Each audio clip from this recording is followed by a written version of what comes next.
감사합니다. 오늘 룻기예요. 룻기. 룻기 하면 생각나는 것이 있으십니까? 어떤 게 생각나나요? 룻기. 지난주 이렇게 지나오면서 읽어보니까 룻기 참 짧지요. 한 주에 한 번 이렇게 공부할 때 이렇게 룻기 정도 되면 부담 없이 읽고 이렇게 지나갈 수 있을 거예요. 그런 특징이 있어요. 네, 그런 특징이 있고, 네. 제가 이제 두 가지 정도 잡았는데 한번 보겠습니다. 첫 번째 그림은 무슨 그림인가요? 이삭 죽기요. 네, 이삭 죽기. 홍 집사님 이삭 죽기 해보셨어요? 아니야. 안 해보셨어요? 네. 이삭 줍는 거.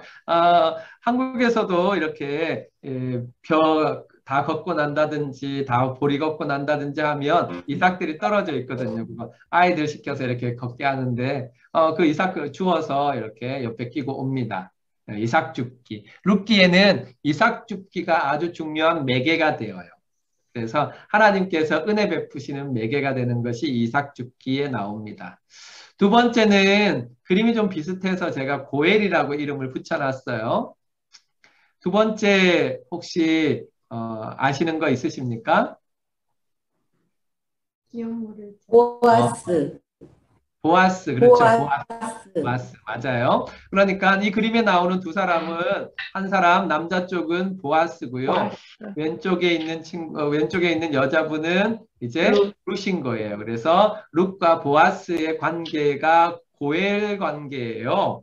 그래서 고엘이라는 것은 기업 물을 자라고 해서 대신 그 어려운 사정에 있는 친족들의 땅이나 집이나 이런 형편들을 대신 값을 지불하고 다시 사주는 사람, 그런 사람을 이제 고엘이라고 합니다. 그래서 뒤에 살펴볼 거예요. 그래서 룻기에서는 이 이삭 죽기 고엘을 통하여서 하나님의 자비가 하나님의 백성에게 어떻게 나타나는지, 또 그 하나님의 말씀에 따라서 순종하는 신실한 사람들의 모습을 이 이삭 죽기와 고엘을 통해서 발견할 수 있습니다. 자, 오늘 함께 룻기 4장 읽겠습니다. 룻기 4장.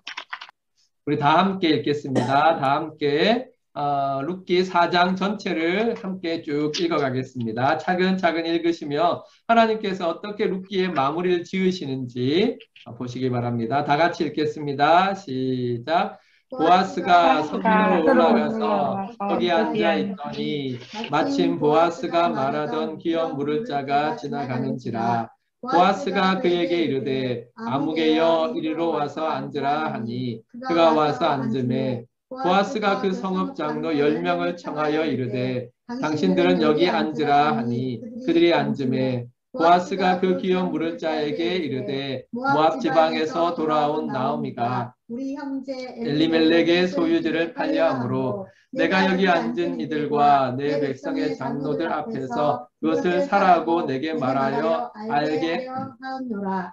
만일 내가 물으려면 물으려니와 만일 내가 물으지 아니하려거든 내게 고하여 알게 하라. 내 다음은 나요 그 외에는 물을 자가 없느니라 하니 그가 이르되 내가 물으리라 하는지라. 보아스가 이르되 내가 나오미의 손에서 그 밭을 사는 날에 곧 죽은 자의 아내 모압 여인 룻에게서 사서 그 죽은 자의 기업을 그의 이름으로 세워야 할지니라 하니 그 기름 물을 자가 이르되 나는 내 기업에 손해가 있을까 하여 나를 위하여 물으지 못하노니 내가 물을 것을 내가 물으라 나는 물으지 못하겠노라 하는지라. 옛적 이스라엘 중에는 모든 것을 물으거나 교환하는 일을 확정하기 위하여 사람이 그의 신을 벗어 그의 이웃에게 주더니 이것이 이스라엘 중에 증명하는 전례가 된지라. 이에 그 기업 물을 자가 보아스에게 이르되 내가 너를 위하여 살아하고 그의 신을 벗는지라. 보아스가 장로들과 모든 백성에게 이르되 내가 엘리멜렉과 기론과 말론에게 있던 모든 것을 나오미의 손에서 산 일에 너희가 오늘 증인이 되었고 또 말론의 아내 모압 여인 룻을 사서 나의 아내로 맞이하고 그 죽은 자의 기업을 그의 이름으로 세워 그의 이름이 그의 형제 중과 그 곧 성문에서 끊어지지 아니하게 하매 너희가 오늘 증인이 되었느니라 하니 성문에 있는 모든 백성과 장로들이 이르되 우리가 증인이 되나니 여호와께서 내 집에 들어가는 여인으로 이스라엘 집에 세운 라헬과 레아 두 사람과 같게 하시고 내가 에브라스에서 유력하고 베들레헴에서 유명하게 하시기를 원하며 여호와께서 이 젊은 여자로 말미암아 내게 상속자를 주사 내 집이 다말이 유다에게 낳아준 베레스의 집과 같게 하시기를 원하노라 하니라. 이에 보아스가 아내로 삼고 그에게 들어갔더니 그에게 임신이 하심으로 그가 아들을 낳은지라. 여인들이 나오미에게 이르되 찬송할지로다. 여호와께서 오늘 내게 기업 물을 자가 없게 하지 아니하셨도다. 이 아이의 이름은 이스라엘 중에 유명하게 되기를 원하노라. 이는 내 생명의 회복자이며 내 노년의 몽양자라. 곧 너를 사랑하며 일곱 아들보다 귀한 내 며느리가 낳은 자로다 하니라. 나오미가 아기를 받아 품에 품고 그의 양육자가 되니 그의 이웃 여인들이 그에게 이름을 지어주되 나오미에게 아들이 태어났다 하여 그의 이름을 오벳이라 하였는데 그는 다윗의 아버지인 이새의 아버지였더라. 베레스의 계보는 이러하니라. 베레스는 헤스론을 낳고 헤레스는 람을 낳았고 람은 암미나답을 낳았고 암미나답은 나손을 낳았고 나손은 살몬을 낳았고 살몬은 보아스를 낳았고 보아스는 오벳을 낳았고 오벳은 이새를 낳고 이새는 다윗을 낳았더라. 아멘. 자, 룻기 4장을 우리 함께 읽었습니다. 그러면 자세히 룻기를 공부해 가도록 하겠습니다. 룻기, 바로 작은 자를 향하신 하나님의 자비하심이 딱 나와 있습니다. 룻기의 배경을 먼저 생각해 볼 수 있는데요. 그것은 룻기 가운데에서 우리가 꼭 알아야 되는 부분이 사사시대라는 것입니다. 룻기가 사사시대에 기록되었다. 사사시대를 배경으로 하고 있다. 꼭 기억해 주세요. 그래서 룻의 고백이 룻기 1장 16절에 나와 있는데요. 어머니의 백성이 나의 백성이 되고 어머니의 하나님이 나의 하나님이 되시리니 라고 분명하고도 확실한 고백이 나와 있어요. 구약에 보면 신앙 고백적인 말들이 나와 있는데 그 중에서도 아주 특별한 어머니의 백성이 나의 백성이 되고 어머니의 하나님이 나의 하나님이 되시리라 라는 말을 통하여서 딱 이방인으로서 하나님의 백성이 되는 길을 분명하게 보여주고 있습니다. 자, 룻기의 배경을 보세요. 배경을 보면 우선 지도를 보시면 모압이 이제 어느 쪽에 있는지 알 수 있습니다. 모압은 사해를 가운데 두고 유다 땅의 유다 지파가 받은 반대편에 있는 것이 모압 땅이었습니다. 그래서 베들레헴이 요 유다 땅의 북쪽이에요. 이 북쪽에서 모압 땅으로 갔다가 다시 모압 땅에서 베들레헴으로 돌아온 일. 요게 이제 룻기의 공간적인 배경이 됩니다. 룻기의 시간적인 배경은 사사들이 치리하던 때예요. 사사시대인 거죠. 그러니까 사사시대 우리 지난주에 살펴본 바에 의하면 사사시대는 정말로 타락한 시대였고 영적인 타락이 도덕적으로 윤리적인 타락까지 가지고 왔던 그 시대였습니다. 그때 하나님께서 여러 가지 방법으로 이스라엘 백성들을 징계하셨는데 그 중에 하나가 기근이죠. 기근. 그래서 기근이 일어남으로 말미암아 모압 땅으로 내려갔다 그럽니다. 룻기의 특징들을 잠깐 정리해 보면 타락한 시대에 빛나는 성도의 아름다운 신앙이 룻기를 통해서 나타나 있어요. 잠깐만요. 네.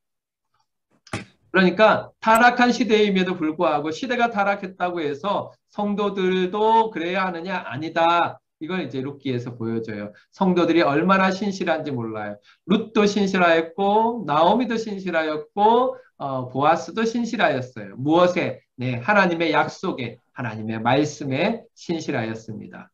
뿐만 아니라 룻기는 여성의 이름으로 된 두 권의 성경 중에 하나예요. 여자 이름으로 된 성경이 두 권이 있네요. 그러면 룻기 말고 또 하나가 뭘까요? 에스더. 그렇죠. 에스더서죠. 에스더서입니다. 그리고 유일한 비유대인이 주인공이 된 성경이에요.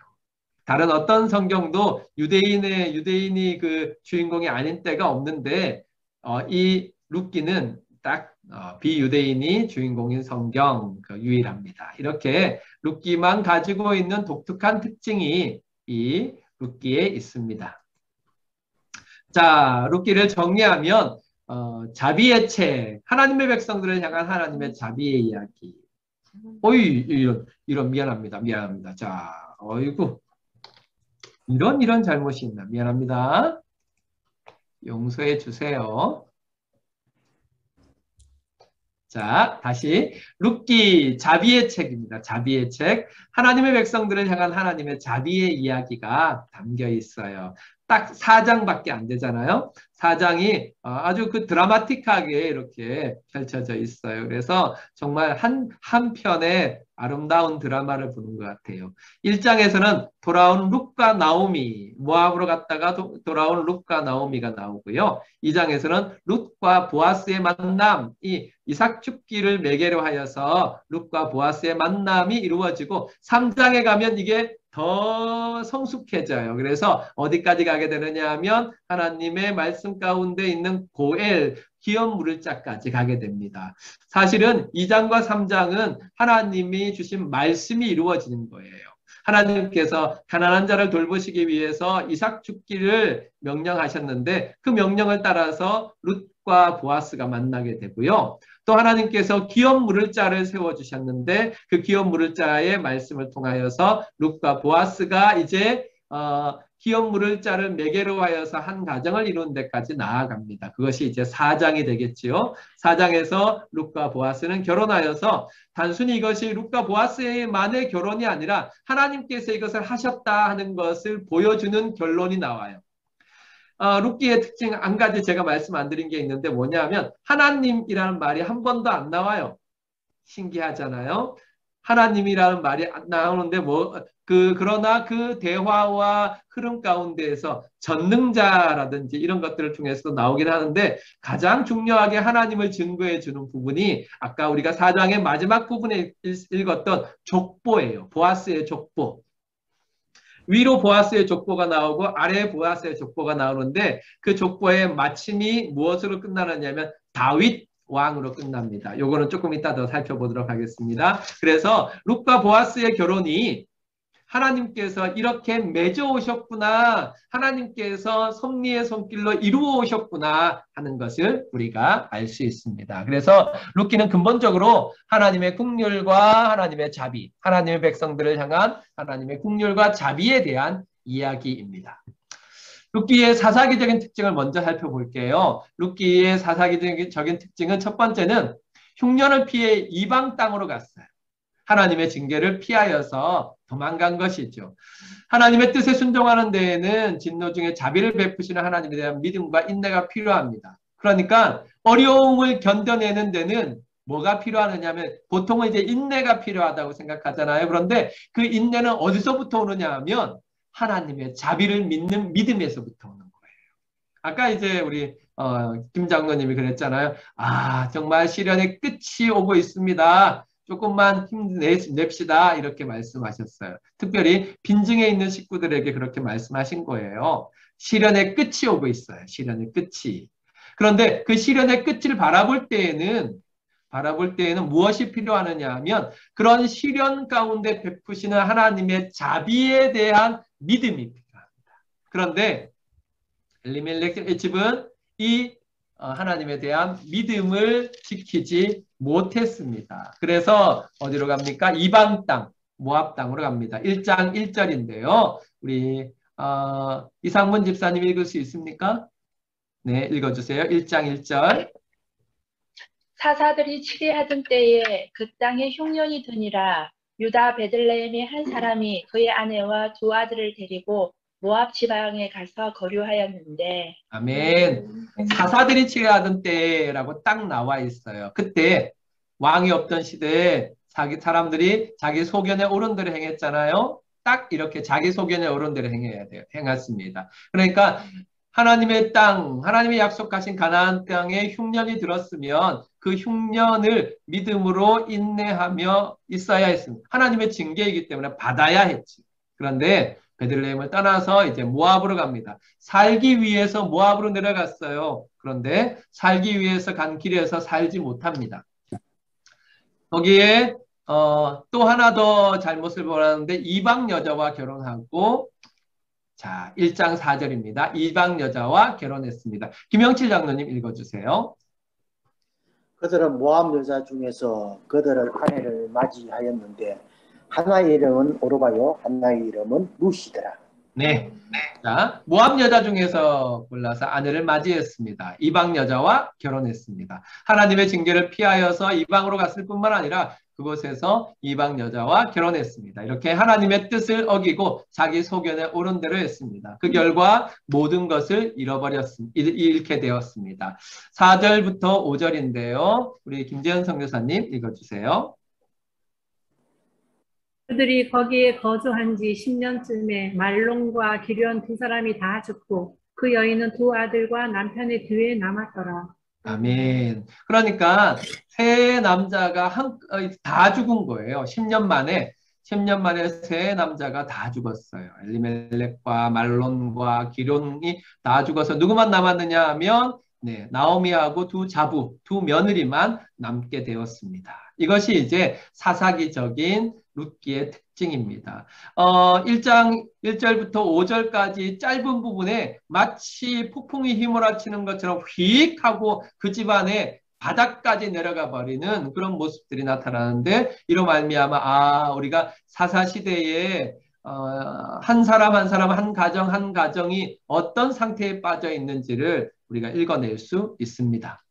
자, 비참 그러니까 시련이에요. 비참한 일을 당할 때 불신자들은 좌절하거나 더욱 하나님을 멀리 떠나는 그러니까 그게 도망갈 이유가 되는 것입니다.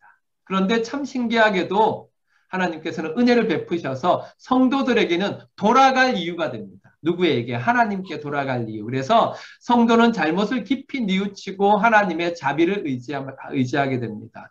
비참함에 빠질 때에 신자와 불신자가 전혀 다른 반응을 일으키는데 성도에게는 하나님의 은혜가 있기 때문에 하나님께서 그를 부르심을 압니다. 그래서 돌이키죠. 그래서 돌아갈 이유가 됩니다. 참 신기하잖아요. 보세요. 그 이방 땅에서 남편도 죽고 아들들도 죽어버렸습니다. 그런 이 비참한 상태에 빠졌는데 이 비참한 상태에 빠졌을 때 불신자들은 오히려 거기서 좌절하고 또는 다른 방법을 찾고 사람을 찾고 그렇게 합니다. 하지만 성도에게는 하나님께서 주신 은혜가 있어서 이 비참함으로 말미암아 돌아갈 이유를 찾게 됩니다. 아버지 집으로 돌아가야 되겠다. 내가 베들레헴으로 돌아가야 되겠다. 나오미에게 그런 지혜가 나타납니다. 그래서 이제 하나님께서 그 사사시대에도 하나님의 사람들을 어떻게 신실하게 하셨는지 보여주는데 신실한 하나님의 사람들은 그 어려운 때에도 자비가 나타납니다. 자비를 보여줍니다. 먼저는 나오미의 자비를 보겠습니다. 나오미의 자비. 자, 우리 홍 집사님 1장 8절로 9절 읽어주세요. 나오미가 두 며느리에게 이르되 너희는 각기 너희 어머니의 집으로 돌아가라. 너희가 죽은 자들과 나를 선대한 것 같이 여호와께서 너희를 선대하기를 원하며 여호와께서 너희에게 허락하사 각기 남편의 집에서 위로를 받게 하시기를 원하노라 하고 그들에게 입맞춤에 그들이 소리를 높여 울며 아멘. 나오미 시어머니가 이제 며느리들에 대해서 걱정하고 자비를 베푸는 것이죠. 각기 너희 어머니 집으로 돌아가라. 나오미는 알았어요. 자기한테 도무지 소망이 없다는 걸 알았어요. 또 자기가 베들레헴으로 돌아가도 자기 몸 하나 건사하기 어렵다는 것을 알았어요. 그래서 며느리들의 미래를 걱정해서 하나님의 이름으로 축복하면서 돌려보내는 것입니다. 너희 어머니 집으로 돌아가라. 또 각기 남편의 집에서 위로를 받게 하시기를 원하노라. 하나님께서 너희에게 새로운 남편을 줘서 그 남편의 집에서 안정을 찾기를 원한다 하고 축복했습니다. 며느리들을 향한 이 나오미의 마음이 바로 자비이지요. 어려운 상황에서도 자기 며느리들을 향한 나오미의 마음을 우리는 기억해야 합니다. 인간적인 자비의 한계가 있는데 무엇이냐 하면 인간적인 자비가 하나님의 축복의 기회를 빼앗을 수도 있습니다.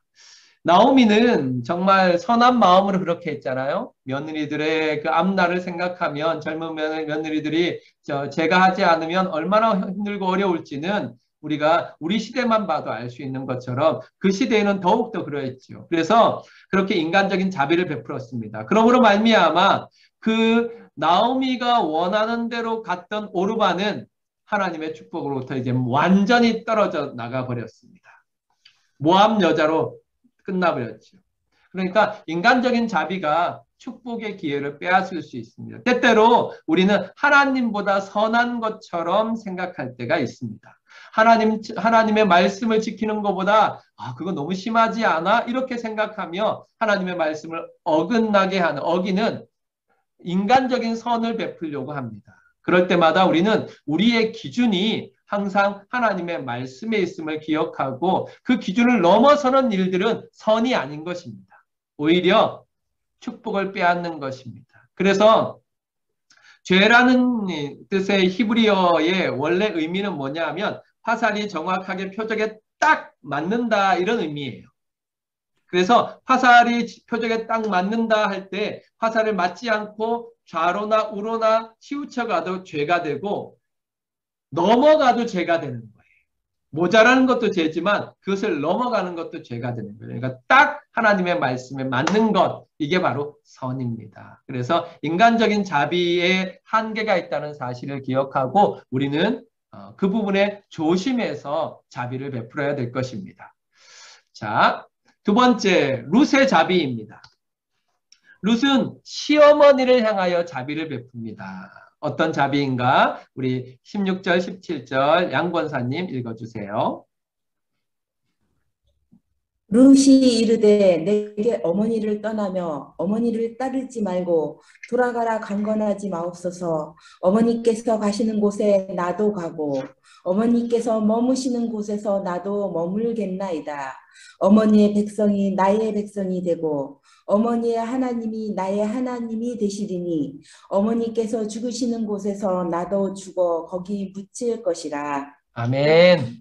룻의 고백입니다. 참 아름다운 고백이지 않습니까? 자, 그러면 먼저 이 의미를 제대로 알기 위해서 룻이 모압에 있는 것이 그녀에게 좋은 일입니까? 어머니를 따라가는 것이 좋은 일입니까? 잘 생각해 보세요. 룻은 모압 땅에 머물러서 새로운 곳에 시집 가서 새 삶을 사는 것이 그녀에게는 훨씬 더 평안한 길이고 안정적인 길입니다. 그런데 룻은 그것을 하지 않습니다. 오히려 어머니를 따라서 베들레헴으로 가려고 합니다. 이것은 룻이 어머니를 봉양하겠다는, 어머니를 섬기겠다는 희생적인 자비를 보여주는 것입니다. 룻은 자기의 평안을 포기하고 안정을 포기하고 시어머니 나오미에게 자비를 베풀고 있는 것입니다. 사사시대에 이런 아름다운 자비가 어디에 있겠습니까? 그래서 모압 여자였던 룻은 정말 그 어떤 사사시대의 이스라엘 사람들보다 훨씬 더 분명한 하나님의 사람의 모습을 보여주고 있는 것입니다. 왜 그렇습니까? 이것은 단순히 나오미만을 위한 것이 아니라 그 마음에 하나님에 대한 신앙을 가지고 있었기 때문입니다. 하나님의 신앙을 가지고 어머니에게 효도해야 되겠다 하는 마음까지 나아간 것입니다.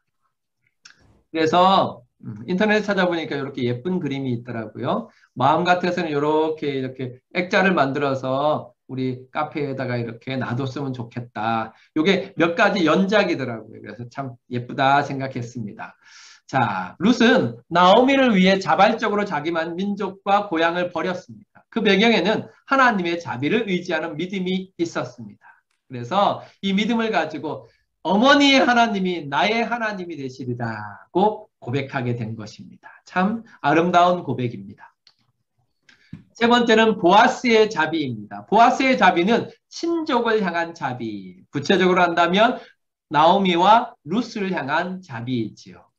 이제 나오미와 룻은 베들레헴으로 돌아갔습니다. 베들레헴으로 돌아와서 나오미와 룻은 먹고 살 것이 가장 걱정이었잖아요. 그래서 가장 큰 걱정이었던 먹고 사는 문제를 해결하기 위해서 이삭 죽기를 하러 갑니다. 성경에 보면 아주 절묘하게 뭐라고 되어 있느냐 하면 그때가 나오미가 돌아온 그때가 보리를 추수하던 때다. 그렇게 말합니다. 보리를 추수하는 때라. 그래서 룻이 보리 추수하는 마당에 가서 그곳에서 떨어지는 이삭을 줍습니다. 그런데 마침 어디로 가느냐 하면 보아스의 밭으로 가게 되는 것입니다. 그래서 2장 8절에 룻을 발견한 보아스가 하는 말, 룻을 발견한 보아스가 하는 말입니다. 자, 김수홍님 읽어주세요. 보아스가 룻에게 이르되 내 딸아 들으라. 이삭을 주우러 다른 밭으로 가지 말며 여기서 떠나지 말고 나의 소녀들과 함께 있으라. 아멘. 보아스는 룻에 대해서 들었어요. 그러니까 베들레헴 작은 동네예요. 아마 까나리 2개하고 아파트 몇 개 더 합치면 아마 이 베들레헴 정도 사이즈가 될 겁니다. 그렇게 작은 동네. 그러니까 모든 사람이 그 집에 숟가락이 몇 개인지 알 수 있는 그런 동네이지요. 그런 동네에서 룻이 나오미하고 돌아온 것을 다 알지요. 다 알 뿐만 아니라 룻이 얼마나 효성을 가지고 나오미를 공개하는지도 다 들었고 또 룻이 한 고백도 다 들었을 것입니다. 그래서 보아스가 룻에게 이야기합니다. 내 딸아 다른 데 가지 마라. 그리고 내 밭에서만 이렇게 이삭을 주어라 라고 이야기합니다. 이때가 어느 때입니까? 사사시대 아닙니까? 죄악으로 가득한 세상에 그래도 살만한 곳이 되는 것은 지금도 마찬가지지만 이 죄악으로 가득한 세상이 살만한 곳이 되는 것은 그 속을 살아가는 사람들이 베푸는 자비 때문입니다. 그런 자비를 볼 때마다 우리 그렇게 고백하잖아요. 아, 그래도 세상 살만하네. 그렇게 말하지 않습니까? 인간은 죄로 타락한 존재지만 여전히 하나님의 형상이에요. 그래서 그 하나님의 형상은 우리 안에서 사용하면 사용할수록 더욱더 빛을 발하게 됩니다. 이 말을 꼭 기억해 주세요. 우리 안에 인격이 있거든요. 사람들 안에 인격이 있는데 이 인격은 사실은 하나님의 신격의 형상입니다. 그러니까 우리에게 선한 모든 것들은 하나님의 성품인 거예요. 그래서 그 하나님의 성품이 우리 안에서 나타나는 거, 그게 선을 행하는 일, 자비를 행하는 일입니다. 이런 일은 우리가 포기하지 말고 애를 써서 노력을 해서 그렇게 계속해서 감당해 가야 합니다. 하나님을 바라보는 자비가 있습니다. 하나님을 바라보는 자비. 2장 12절에 있는데 우리 허인행 집사님 읽어주세요. 2장 12절입니다. 여호와께서 내가 행한 일에 보답하기를 원하며 이스라엘의 하나님 여호와께서 그의 날개 아래 보호를 받으러 온 내게 온전한 상 주시기를 원하노라 하는지라. 아멘. 보아스가 룻에게 하는 말이에요. 보아스는 룻이 왜 베들레헴에 왔는지 정확하게 알았어요. 바로 이거예요. 이스라엘 하나님 여호와께서 그의 날개 아래 보호를 받으러 온 내게 그랬습니다. 그러니까 룻은 하나님의 보호하심을 의지해서 베들레헴으로 올라온 거예요. 하나님의 보호하심을 믿고 베들레헴으로 온 거예요. 그렇게 하나님을 믿고 온 너에게 온전한 상 주시기를 원하노라 그렇게 말합니다. 그러니까 지금 보아스는 무엇과 무엇을 연결하느냐 하면 자기가 자비를 베푸는 것, 이것이 하나님께서 베푸시는 자비와 연결시키는 것입니다. 얼마나 놀랍습니까? 우리 이런 신앙을 가지고 있어야 돼요. 우리 정말 코로나 그 발병이 확산 이후에 올해 우리 교회가 선한 일들을 많이 했지 않습니까? 이걸 뭐 자랑하려는 게 아닙니다. 선한 일을 많이 할 때마다 정말 우리도 힘들고 어려운데 그런 중에도 우리가 선한 일을 많이 할 때마다 우리가 이 선한 일을 참 우리가 많이 했네 이렇게 가면 안 되는 겁니다. 어떻게 연결해야 되느냐 하면 하나님 우리의 이 작은 손을 통하여서 하나님의 자비가 나타나게 해주세요. 이게 우리가 선을 행하는 이유여야 합니다. 마치 어린아이가 가지고 온 오병이어를 통하여서 주께서 사용하시니까 5,000명을 먹이신 것처럼 우리의 마음이 그런 마음을 가지고 우리의 작은 자비를 통하여 하나님의 큰 자비가 이루어지기를 소원하는 마음으로 선을 행해야 합니다. 보아스의 자비는 그래서 하나님의 존재와 은혜에 근거한 자비였습니다. 이렇게 성도는 어려움을 당한 이웃에게 하나님께서 자비를 베풀어 주시기를 구하고 자신이 어려운 이웃을 향한 하나님의 자비의 손길이 되어야 합니다. 아까 그래서 그 띵 목사님이 써서 보내신 편지 봤지요? 띵 목사님이 우리가 이제 그 닌투원성 북서부에 있는 소수민족 지도자들을 이렇게 구제하고 후원한 일에 대해서 감사하는 편지를 보내면서 띵 목사님이 가장 마지막에 우리를 위해서 기도하는 내용이 무엇이었습니까? 하나님께서 우리 베트남 경양교회를 죄인을 구원하는 일에 계속해서 사용하시기를 바랍니다. 이렇게 기도하셨잖아요. 얼마나 감사합니까? 우리가 그들을 도운 이유를 정확하게 알고 있어요. 우리를 통하여 하나님을 보고 있고 우리를 통하여 하나님의 일을 보고 있잖아요. 얼마나 감사한 일입니까? 사실은 이런 이야기를 듣고 이런 것들을 보면 우리의 가슴이 막 떨리고 감격에 겨워야 돼요. 왜냐하면 하나님께서 이렇게 세상 속에서 우리를 사용하시기를 원하시고 이렇게 하나님의 일을 이루어 가시길 원하기 때문입니다. 이것이 우리의 신앙 고백이며 보아스의 신앙 고백이었습니다. 저는 그래서 여러분이 진짜 자랑스러워요. 우리 교회 성도들이 자랑스러워요. 제가 참 조금 억지를 부려서라도 도와줘야 됩니다. 우리 어렵지만 우리보다 더 어려운 교회와 성도들과 이웃들을 도와줘야 됩니다 하면서 매달 한 달에 2번씩 이렇게 구제합시다. 헌금을 내십시오. 이렇게 하는데 그럴 때마다 여러분들이 아무 거절 없이 아무 불평 없이 적극적으로 이렇게 참여해 주신 것 참 감사합니다. 오늘도 감격스러운 거 가르쳐 드릴까요?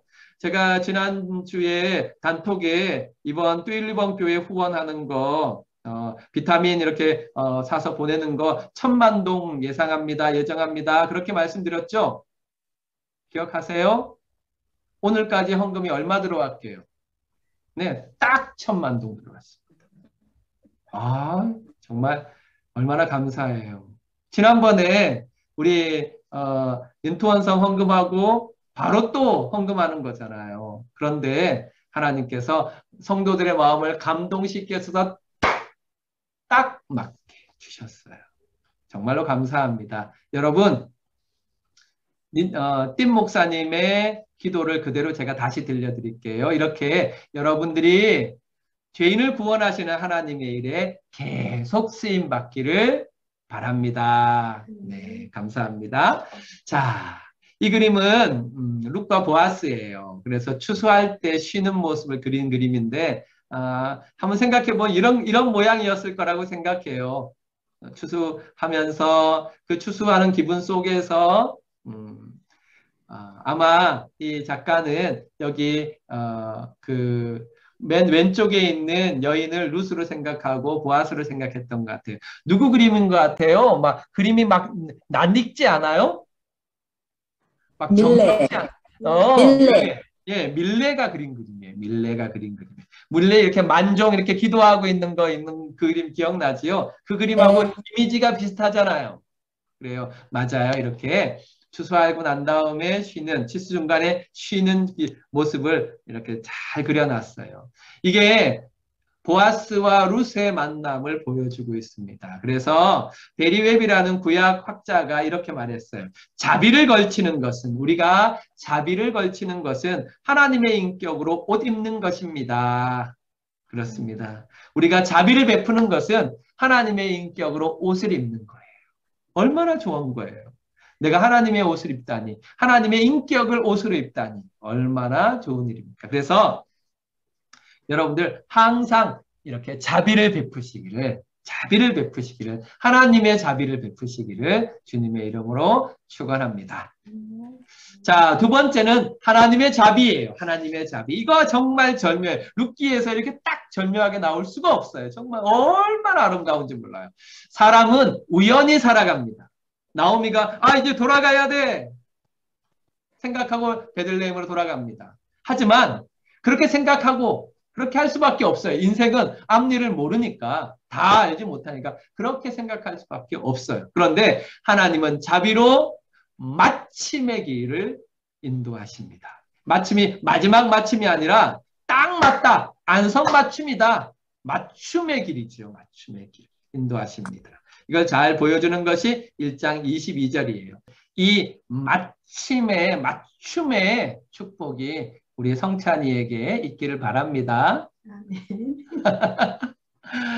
성찬이가 이걸 알려면 얼마나 많은 세월이 걸릴지 잘 모르겠지만, 나오미가 모압 지방에서 돌아올 그때 자기는 그냥 죽도 살도 못해서 이제 돌아가야 되겠다고 생각한 그때, 정한 때도 아니었어요.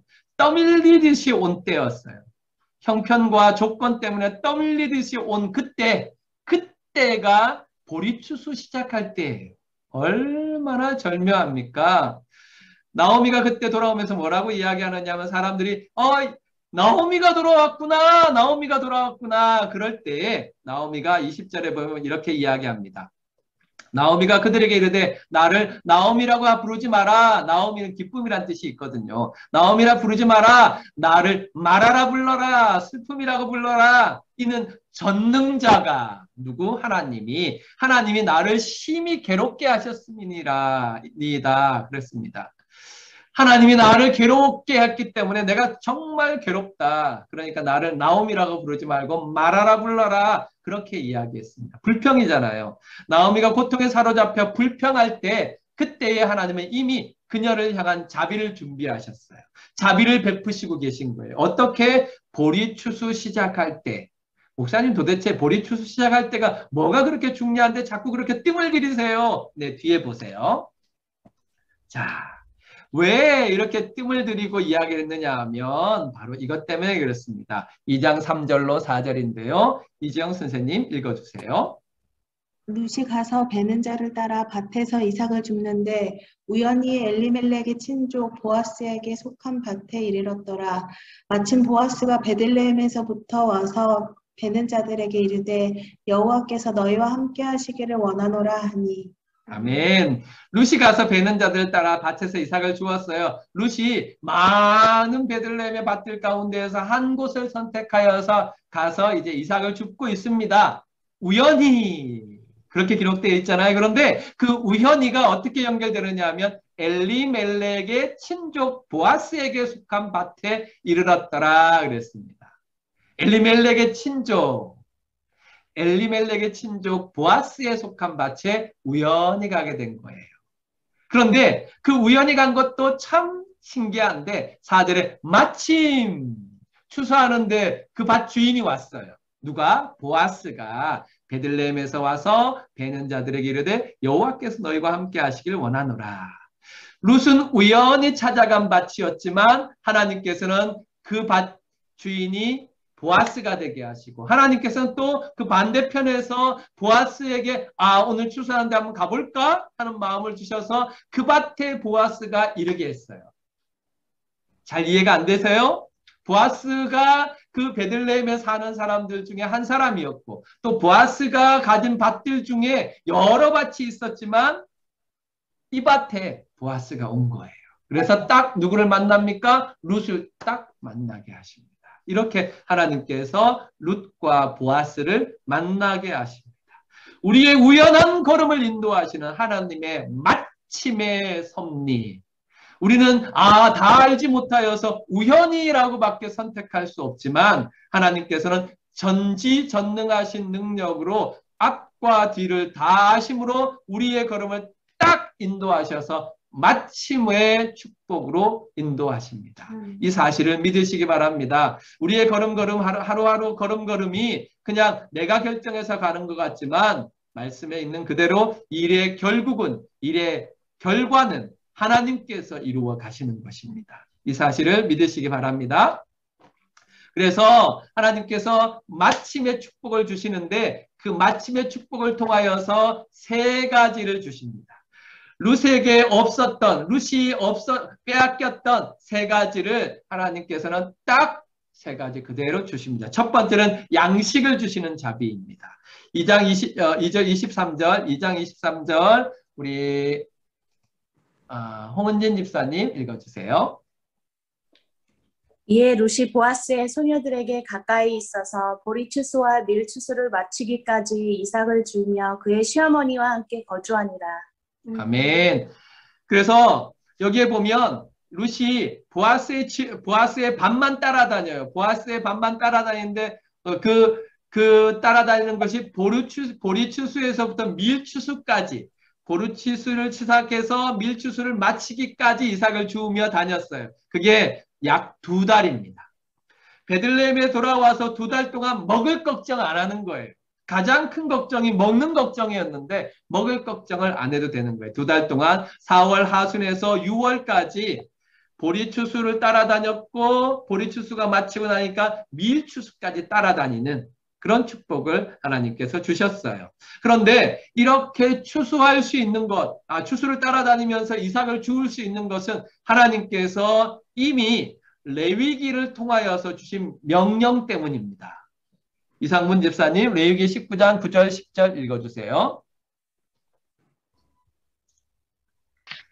너희가 너희 땅에서 곡식을 거둘 때에 너는 밭 모퉁이까지 다 거두지 말고 내 떨어진 이삭도 줍지 말며 가난한 사람과 거류민을 위하여 버려두라. 나는 너희 하나님 여호와이니라. 아멘. 하나님께서 얘들아, 내가 너희의 하나님 여호와야. 그러니까 너희들 먹는 거 가지고 걱정하지 마. 밭주인에게 하나님이 말씀하십니다. 너희가 추수할 때 너희 밭 모퉁이는 거두지 마. 밭에 모퉁이 있죠. 내 귀가 모퉁이지 않습니까? 모퉁이에 있는 건 거두지 말고 그냥 놔둬. 또 그 다음에 추수하다가 떨어지는 이삭 줍지 마. 그건 너희 거 아니야. 밭 없는 사람들, 그 사람들을 위해서 그대로 놔둬. 그 사람들이 이삭을 주어서 자기 걸로 먹고 살도록 그렇게 하라고 했습니다. 그래서 가난한 사람과 거류민을 위하여 버려두라 그랬습니다. 정말 얼마나 놀라운 법이에요. 하나님께서 이렇게 레위기에 딱 법을 정해 주셨어요. 추수할 때 이삭은 너희 거 아니야. 그건 가난한 사람들 거야 하고 하나님께서 딱 구별하셨어요. 그래서 이 명령을 따라서 이스라엘 백성들이 가난한 이스라엘 백성들이 이삭을 주울 수 있도록 하셨습니다. 그래서 롯도 보아스의 밭에서 2달 동안 보리와 밀을 이삭을 주울 수 있었습니다. 보아스의 관대함, 룻의 부지런한 배후에는 이미 이 일을 가능하게 하신 하나님의 말씀이 있었습니다. 말씀에 근거하여서 룻은 이삭을 주울 수 있었고, 말씀에 근거하여서 보아스는 룻에게 자비를 베풀 수 있었습니다. 그러니까 룻이 어머니 나오미를 섬길 수 있는 자비, 또 보아스가 룻과 나오미에게 자비를 베풀 수 있는 근거는 어디서부터 나오느냐 하면 하나님께서 주신 말씀에 담겨있는 하나님의 자비로부터 나오는 것입니다. 그러니까 하나님의 말씀에 순종하면 이 땅이 얼마나 살만한 세상이 되겠습니까? 오전에 말씀을 나눈 것처럼 하나님의 사람들이 하나님의 말씀대로만 바르게 하나님을 섬기면 세상은 훨씬 더 살만한 곳이 될 거예요. 우리는 절대로 세상 따라가서는 안 됩니다. 우리마저 세상을 따라간다면 세상은 소망이 없어요. 우리가 하나님의 자비를 따라 우리의 이웃들, 가난한 자들을 위하여서 자비를 베풀 때 세상은 살만한 세상, 베들레헴이 되는 것입니다. 자, 그래서 2장 20절에 보면 나오미가 이것에 대해서 또 평가를 합니다. 나오미가 자기 며느리에게 이르되 그가 여호와로부터 복받기를 원하노라. 누가? 네, 보아스가 여호와로부터 복받기를 원하노라. 그가 살아있는 자. 그러니까 나오미와 룻, 죽은 자 엘리멜렉과 2 아들 은혜 베풀기를 그치지 아니하도다. 그렇게 말했습니다. 베들레헴으로 돌아와 하나님을 의지하였던 나오미의 판단은 옳았습니다. 왜냐하면 하나님께서는 룻의 부지런함과 보아스 관대함을 통해서 그녀 나오미를 먹이셨기 때문에 그렇습니다. 하나님은 이렇게 신실하게 양식을 베풀어 일용할 양식의 축복을 베풀어 주셨습니다. 두 번째, 하나님께서 남편을 주시는 자비를 허락하여 주셨습니다. 남편을 주시는 자비에도 하나님의 말씀이 그대로 적용됩니다. 우리 김영칠 장로님 읽어주세요. 보아스가 먹고 마시고 마음이 절고 가서 곡식단 더미에 끝에 눕는지라. 룻이 가만히 가서 그의 발치 이불을 들고 거기 누웠더라. 밤중에 그가 놀라 몸을 돌이켜 본즉 한 여인이 자기 발치에 누워 있는지라. 이르되 내가 누구냐니 대답하되 나는 당신의 여종 룻이오니 당신의 옷자락을 펴 당신의 여종을 덮었소. 이는 당신이 기업을 물을 자가 됨이니이다 하니. 아멘. 제가 룻기에서 가장 좋아하는 구절은 바로 9절 이겁니다. 나는 당신의 여종이오니 나는 당신의 여종이오니 당신의 옷자락을 펴 당신의 여종을 덮으소서. 참 제일 좋아하는 부분입니다. 내가 누구냐? 나는 당신의 여종 룻입니다. 당신의 옷자락을 펴서 당신의 여종을 덮으소서. 이는 당신의 기업을 물을 자가 됨이니이다 라고 기록하고 있습니다. 이 부분을 읽으면서 오해하는 사람들은 이것은 참 룻이 선정적이다 이렇게 설명을 합니다. 그러나 그렇지 않습니다. 이것은 룻이 하나님의 율법에 의거하여서 당당하게 보아스에게 결혼해 줄 것을 요청하는 것입니다. 왜냐하면 율법에 있는 책임이 보아스에게 있었기 때문입니다. 그것이 어떤 책임입니까? 기업을 물을 자입니다. 기업을 물을 자. 기업을 물을 자의 책임이 보아스에게 있습니다. 룻은 말씀에 근거하여서 요구하는 것입니다. 기업 물을 자가 성경에서 아주 중요한 교리이고 원리인데 기업 물을 자 고엘이라고 하는데요. 레위기 25장 25절에 나와 있습니다. 우리 김재현 선교사님 읽어주세요. 만일 네 형제가 가난하여 그의 기업 중에서 얼마를 팔았으면 그에게 가까운 기업 물을 자가 와서 그의 형제가 판 것을 물을 것이요. 아멘. 자, 아까 읽었던 4장에 보면 기업 물을 자가 룻의 기업 물을 자가 2명이 있었어요. 보아스보다 먼저, 그러니까 엘리멜렉과 더 가까운 친척인 거죠. 더 가까운 친척이 있었는데 그 친척이 엘리멜렉의 그 기업을 물으라, 고해를 해라 하니까 보아스가 하니까 오케이 하겠다 그럽니다. 왜냐하면 그 기업을 사게 되면 자기한테 유익하니까 사려고 합니다. 그런데 거기에서 보아스가 한 가지를 더 이야기하죠. 그러면 이 여자 룻을 아내로 삼아서 룻을 통하여서 말론의 이 기업을 이어줘야 된다. 이렇게 제시를 하니까 그 가까운 친족이 나 안 하겠다 그럽니다. 나 안 하겠다 하면서 뭘 이야기하느냐면 자기 재산에 손해가 볼까봐 그렇습니다. 그러니까 뭐냐 하면 이게 기업 물을 자라는 것은 가난한 형제가 자기 기업 땅을 팔아버렸어요. 가난하기 때문에 어쩔 수 없이 살기 위해 팔았어요. 그러면 그 기업을 대신 사주는 겁니다. 그 땅을 대신 사주는 거예요. 사서 자기가 갖는 게 아니고 그 형제에게 대신 사주는 거예요. 그게 기업 물을 자예요. 그래서 자신의 손해를 무릅쓰고 형제를 지켜주는 것이 바로 고엘 제도, 형제의 빚을 갚아주는 것이 고엘 제도입니다. 보아스가 하려고 하는 것은 바로 그런 일이에요. 자기의 것을 내어놓아서 룻을 아내로 맞이함으로 말미암아 자기 형제의 가문을 다시 일으키고 그래서 아들을 낳아서 그 사람의 이름으로 일으키고 또 그 땅도 그대로 그 사람의 기업으로 주는 거예요. 그러니까 기업으로 봐서는 굉장히 재산으로 봐서는 재산상의 손해가 있지요. 그럼에도 불구하고 하나님께서 이렇게 한 것은 하나님의 자녀들 중에 하나님의 백성들 중에 땅 없는 자, 하나님께 받은 기업이 없는 자가 없게 만드시려고 하나님께서 베푸신 원리입니다. 제도입니다. 그래서 고엘이라고 하는데요. 고엘이라는 것은 한국말로는 기업 물을 자라고 해석을 했어요. 가난한 사람이 자신의 재산을 팔았다면 가장 가까운 친족은 그 땅을 다시 사서 돌려줄 의무가 있습니다.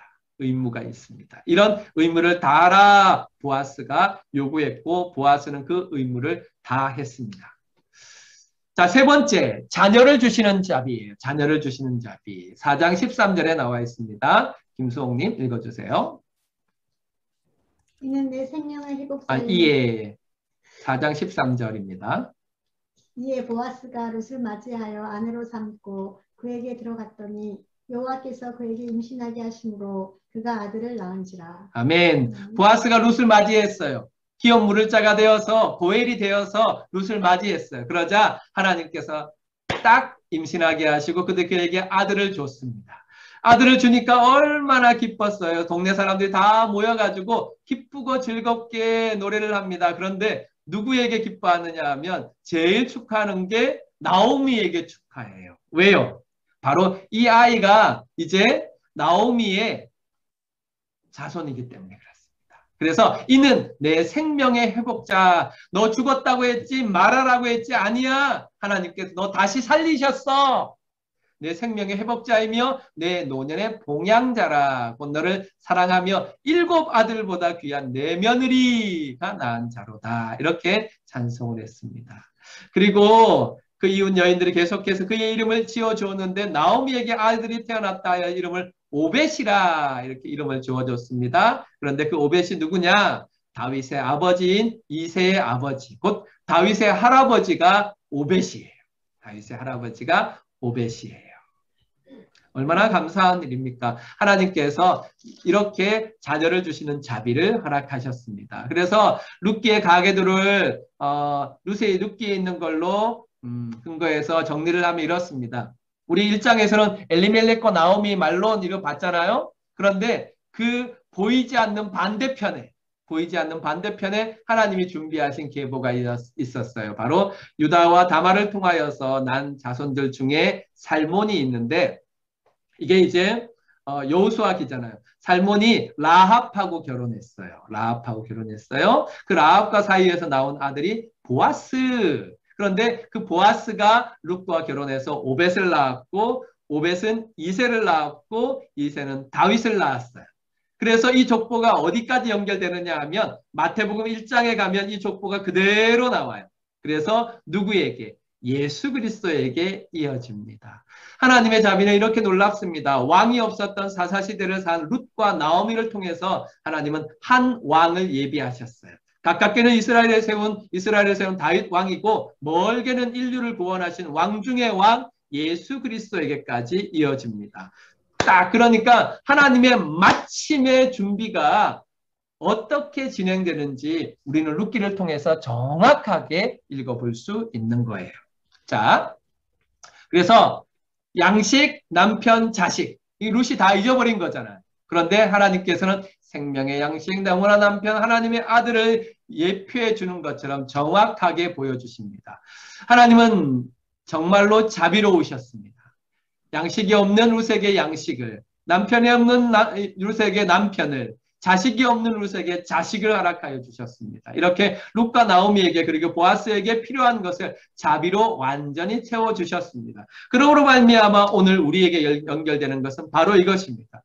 하나님의 자비는 완전하십니다. 예수 그리스도 안에서 우리의 모든 필요를 채우십니다. 그래서 예수님은 영원한 양식이시며 영원한 남편이시며 우리의 하나님의 아들이십니다. 이렇게 하나님께서는 우리를 하나님의 자비로 말미암아 우연히가 아니라 마침의 축복으로 인도해 주셨습니다. 이 사실을 믿으시기를 축원합니다.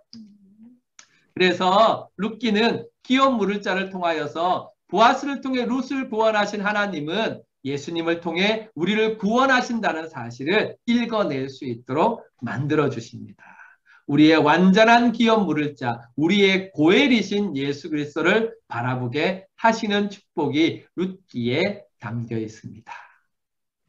감사합니다. 이렇게 우리 룻기를 마치겠습니다. 그러므로 우리 룻기를 한번 정리해 보겠습니다. 다 같이 읽겠습니다. 시작. 룻기는 사사기 어두운 배경 속에서 밝게 빛나는 성도의 아름다운 신앙과 하나님의 자비하심을 보여줍니다.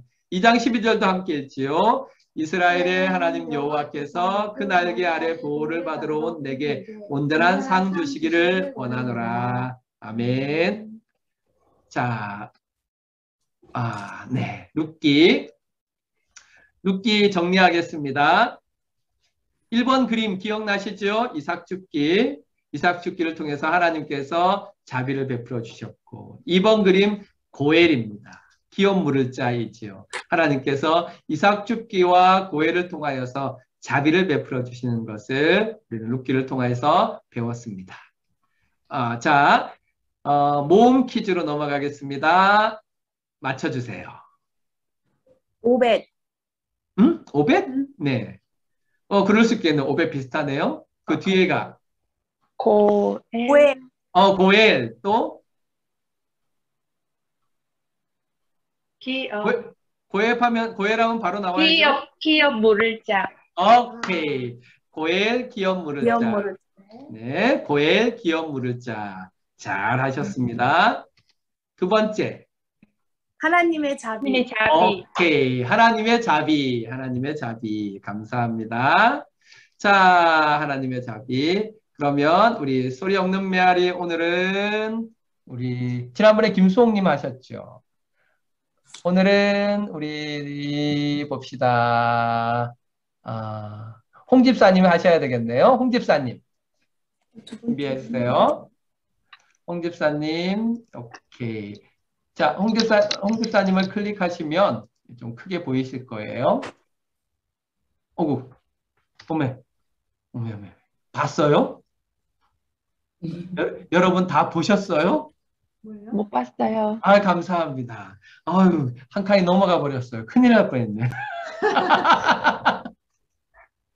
자, 우리 홍은진 집사님에게 보내겠습니다. 여러분 맞춰주세요.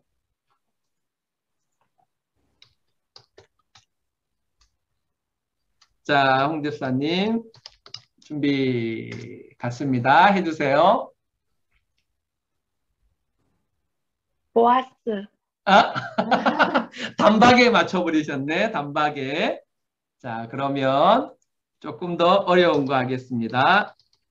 자, 홍 집사님 준비. 네, 갔습니다.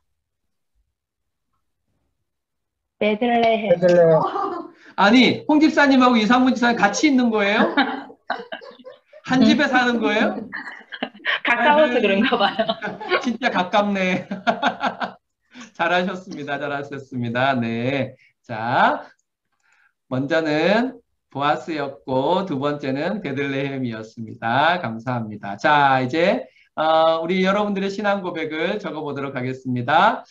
3장 9절에 있는 당신의 옷자락을 펴 당신의 여정을 덮으소서. 이제 우리 예수님에게 우리가 고백하는 거예요. 주님의 옷자락을 펴서 나를 덮어주세요. 주님은 나의 기업 물을 자 고엘이 됨입니다. 이렇게 고백하는 건데요. 여러분이 요 파란 박스 안에 내용을 한번 넣어보세요. 예수님, 당신의 무엇으로 나를 덮으소서. 제가 한다면 예수님, 당신의 자비의 옷으로 나를 덮으소서. 이렇게 말할 수 있을 거예요. 여러분은 어떻게 말하실래요? 한 분이 생각나는 대로 바로바로 이렇게 이야기해 주세요. 누구부터 하시겠습니까? 홍 집사님부터?